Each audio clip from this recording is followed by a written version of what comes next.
Malati, please please pick up the phone. হ্যাঁ সীমা বল।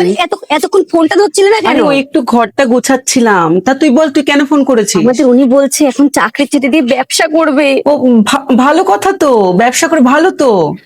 আরে ভালো না ছাই, কিসের ব্যবসা করবে জানো? ঘুগনির ব্যবসা করবে। কি বলছিস? ঠিকই বলছি, আমার তো এখন জাস্ট মনে হচ্ছে আমি যে মরে গেলে ভালো হতো। বালাইশাট। না না না, কিচ্ছু বলার নেই। এইসব বলিস না, এইসব বলিস না। তুই এত সব ব্যবসা ছেড়ে ঘুগনির ব্যবসা কেন? কেন তুমি শোনোনি? খবর টবর কিছু কি দেখো না? না বুঝি না না, আমি দেখিনি তো।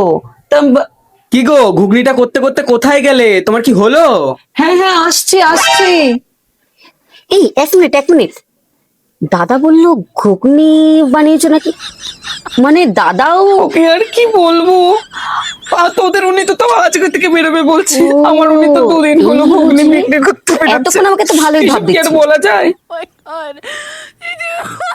হ্যাঁ হ্যাঁ যাও, দাদা তো আবার বেরোবে, আমার উনি তো আবার কালকে থেকে ঠিক বেরোবে। আছে ঠিক আছে। আচ্ছা আচ্ছা ঠিক এই আছে। এই রাখছি, হ্যাঁ আমার ঘুগনি পুড়ে হ্যাঁ যাচ্ছে। রাখছি, যাও যাও যাও।